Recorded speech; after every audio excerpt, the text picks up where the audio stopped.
Graça e paz, igreja, sejam muito bem-vindos a mais uma aula do nosso estudo do Evangelho de João. E hoje nós vamos dar sequência no capítulo 12, falar sobre a entrada triunfal de Jesus Cristo em Jerusalém.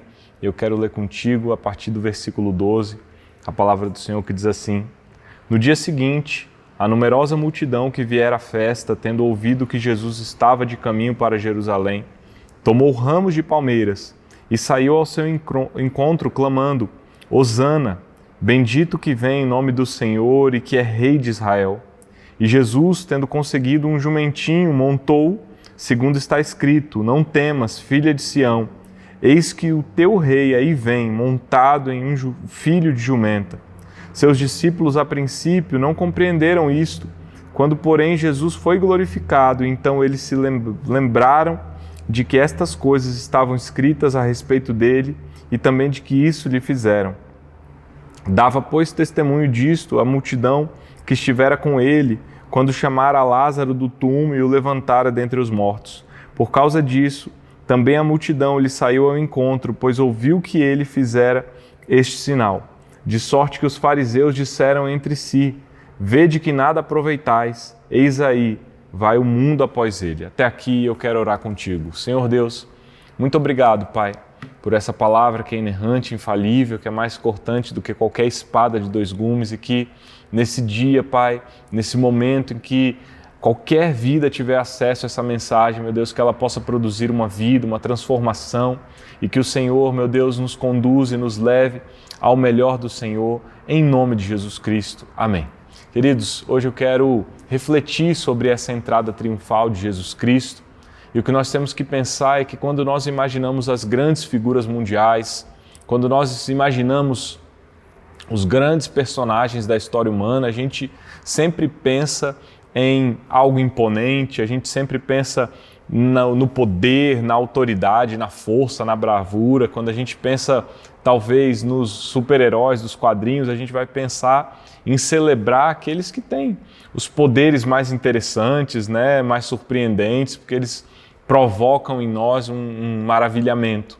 E é engraçado que existe o grupo dos Vingadores, né, que nos quadrinhos é um dos mais conhecidos, mais famosos atualmente. E nesse grupo a gente tem grandes heróis que têm poderes fantásticos, como o Hulk, que tem a super força, a gente tem o Thor, que tem aquele martelo, e tem também o Homem de Ferro, que tem uma armadura tecnológica e super poderosa, e a gente olha aquilo e fala: poxa, que heróis! E é engraçado que dentre esses heróis tem o Gavião Arqueiro, que ele é, de certa forma, até chacoteado, né, dentre os fãs dos quadrinhos, porque ele é alguém que está no meio desses grandes heróis, dessas grandes figuras, mas ele não tem poder nenhum, ele é só realmente bom em atirar flechas. E é por conta disso que, às vezes, a gente tem uma imagem do que é um grande herói, do que é uma grande figura, e a partir dessa imagem a gente quer definir o que é. Mas quando a gente olha para Jesus Cristo, nós sabemos que Ele é Deus, nós sabemos que Ele é onipotente, nós sabemos que no relato de João, em Apocalipse, Ele é aquele que tem um rosto que brilha como o sol no meio-dia, Ele é aquele que tem os olhos como chamas de fogo, Ele é aquele que tem seus pés como latão de bronze, que demonstra todo o seu poder, toda a sua glória. Mas no primeiro advento de Cristo nessa terra, a sua encarnação, a gente vê um Cristo humilde, uma humildade sem precedentes para esse mundo. A gente vê Cristo se esvaziando da sua glória. Ele que apareceu de uma forma que surpreendeu os judeus, frustrando as expectativas messiânicas de uma grande figura, de uma grande imagem. E Jesus Cristo foi esse que assumiu a forma de servo e que entrou triunfalmente em Jerusalém de uma forma repleta de humildade. É isso que eu quero refletir contigo hoje. Então, quando a gente olha para o contexto em que esse texto foi escrito, a gente vê no capítulo 12, na mensagem anterior, no início do seu capítulo, a Jesus Cristo em Betânia, chegando no sábado para ter uma refeição, onde ele esteve com Lázaro, com Marta. Ali, Maria ungiu os pés de Jesus Cristo e a gente vê que esse episódio aconteceu na semana que antecedia a festa da Páscoa, que era uma semana decisiva para Jesus, porque Jesus ele é crucificado como um cordeiro pascal, ele representa o sacrifício do cordeiro na festa da Páscoa. Ao terceiro dia ele ressuscita, e essa estreita conexão com a Páscoa aponta para Jesus Cristo, por isso que essa é uma semana decisiva para os acontecimentos que levaram Jesus até a cruz do Calvário. E essa é a primeira grande história que a gente pode contar sobre essa semana, que é no domingo de Ramos, onde Jesus entra em Jerusalém. E a palavra do Senhor diz no versículo 12 que no dia seguinte, ou seja, no domingo, a numerosa multidão que viera à festa, tendo ouvido que Jesus estava de caminho para Jerusalém, tomou ramos de palmeiras, saiu ao seu encontro, clamando: Hosana, bendito que vem em nome do Senhor e que é Rei de Israel. Ou seja, Jesus ele chega no domingo em Jerusalém, porque ele estava em Betânia. Betânia ficava a aproximadamente 3 quilômetros ali de Jerusalém, e Jesus Cristo, ele atraiu essas multidões, e a gente precisa lembrar que a festa da Páscoa era uma festa que levava até Jerusalém muitas e muitas pessoas. Era uma festa que atraía judeus de diversos lugares, então reunia uma numerosa multidão em Jerusalém, e é por isso que a gente pode entender que essa multidão ali recebeu Jesus Cristo de uma forma de muita expectativa, e mais à frente a gente vai ver por que essa expectativa, mas a gente tem que lembrar também que Jesus Cristo ressuscitou Lázaro, então em Betânia ele já era alguém popular, era alguém que já estava atraindo muitas pessoas. Então Jesus Cristo ele recebe essa atenção especial e ele chega a Jerusalém atraído por esse grande número de pessoas. E aqui a primeira informação que nós temos é que essa multidão, essas pessoas, elas estavam com ramos de palmeiras. Isso significa que eles estavam ali com um símbolo que aponta para o triunfo de Cristo, aponta para a paz que Cristo traz.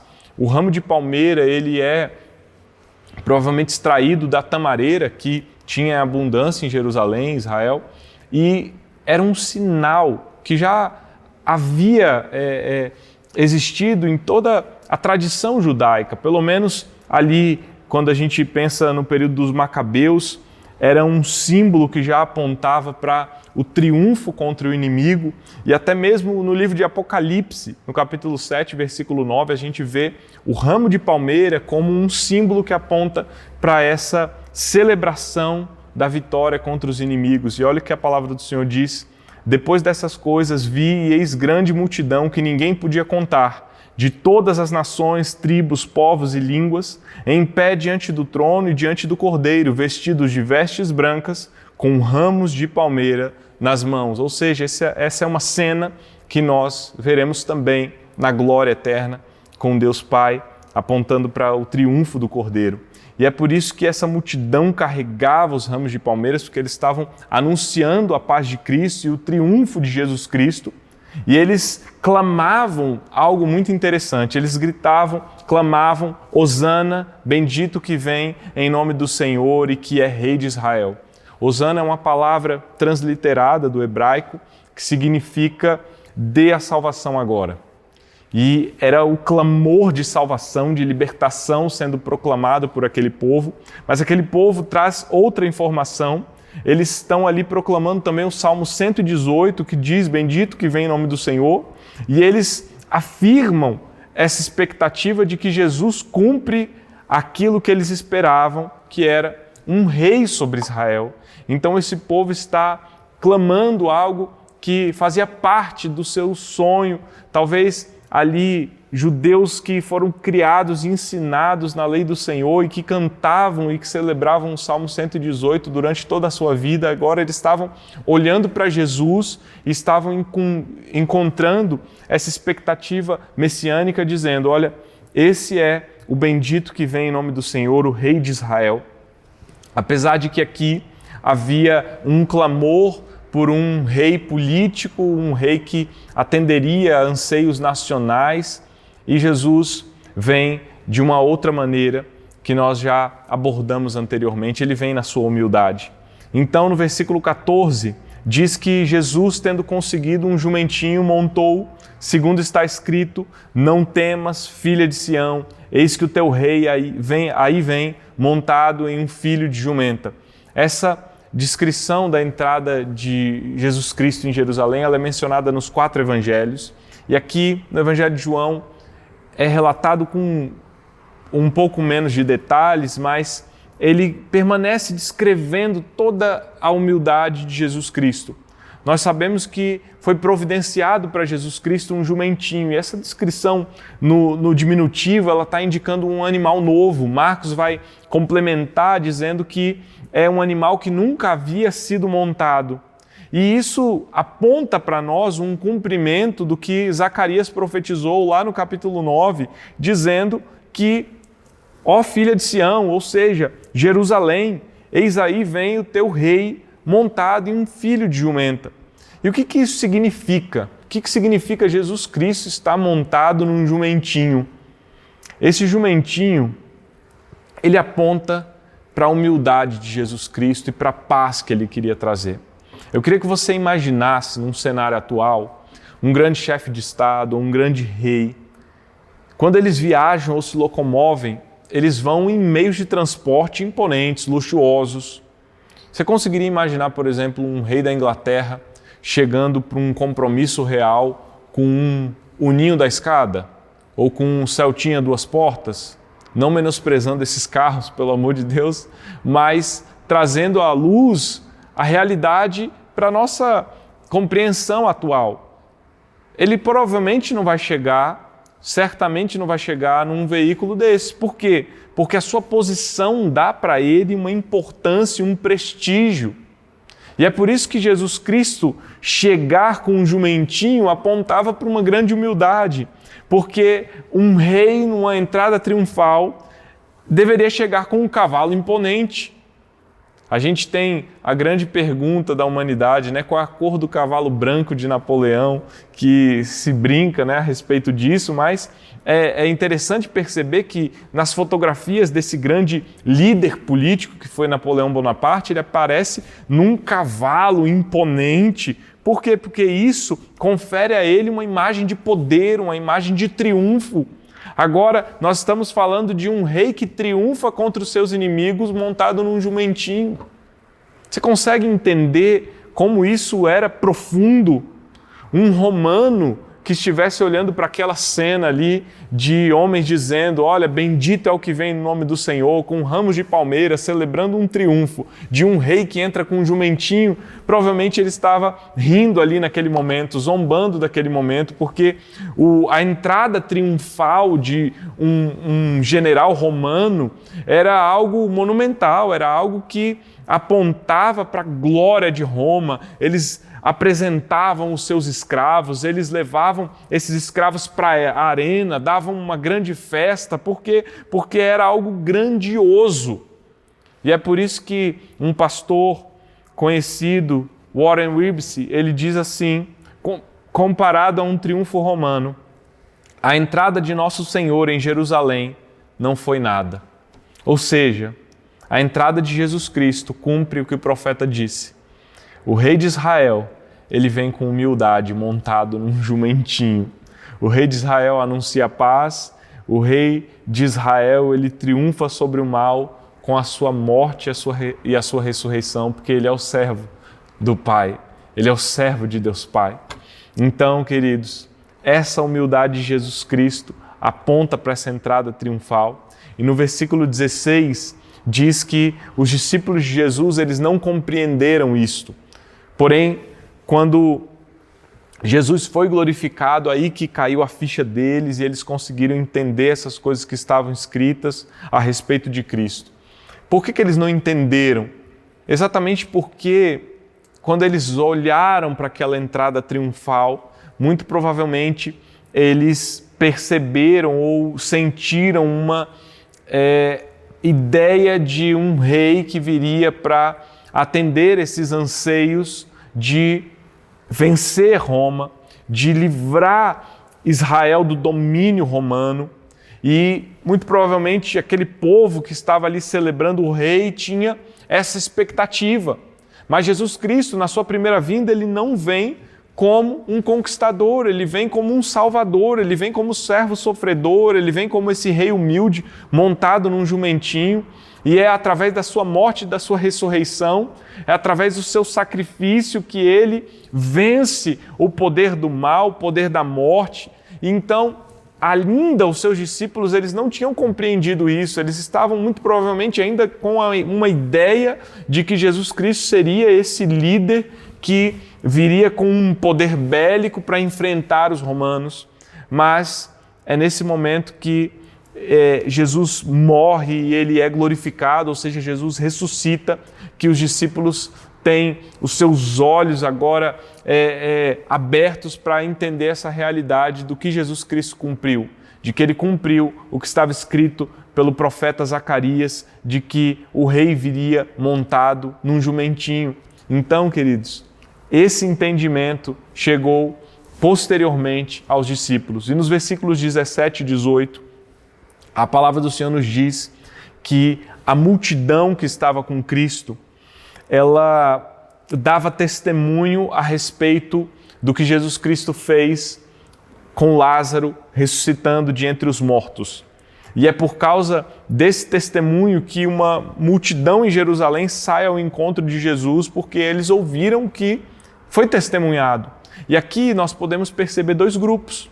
Aqueles que foram mencionados no início. O primeiro grupo é o grupo que acompanha Jesus de Betânia a Jerusalém, é o grupo que já sabia sobre o acontecido, sobre o sinal da ressurreição de Lázaro. Então, eles já sabiam do poder magnífico de Jesus Cristo. Mas esse grupo, ele anuncia àqueles que estão em Jerusalém, dizendo, olha, Jesus Cristo ressuscitou Lázaro de entre os mortos. Então, aqueles de Jerusalém também passam a se importar com Jesus Cristo, a dar uma atenção para Jesus Cristo, e a gente vê os dois grupos, tanto em Jerusalém quanto os de Betânia, falando sobre Jesus, falando sobre o rei de Israel. E agora, no versículo 19, nós temos o terceiro grupo, que é o grupo dos fariseus, dos religiosos, que eles disseram entre si, vede que nada aproveitais, eis aí vai o mundo após ele. Olha, além desse grupo de Betânia e de Jerusalém, a gente pode perceber os religiosos aqui, os fariseus. Os fariseus, eles estavam frustrados, eles estavam, chateados porque eles haviam planejado a morte de Jesus Cristo. E agora, quando eles veem o povo celebrando, o povo com ramos de palmeiras e gritando, bendito que vem em nome do Senhor, então eles percebem assim, não conseguimos nada.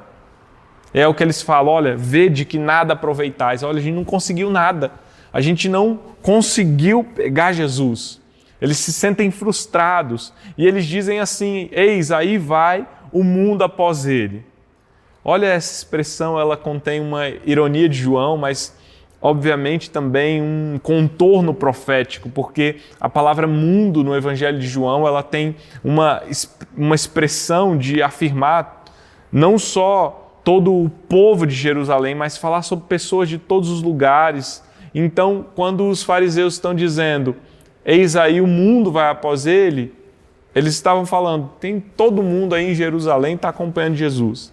Mas o contorno profético é que, assim como ali em Jerusalém, pessoas compreenderam o valor e quem Jesus Cristo é como Rei de Israel, o mundo inteiro foi tocado e um dia seria tocado pela morte de Jesus Cristo e a salvação seria oferecida a todos os povos, raças, tribos, nações. E é esse o tom profético daquilo que é proclamado pelos fariseus. E para nós encerrarmos hoje, eu quero dizer para você que Jesus Cristo, na sua primeira vinda, ele veio com uma forma muito humilde. Ele veio para salvar.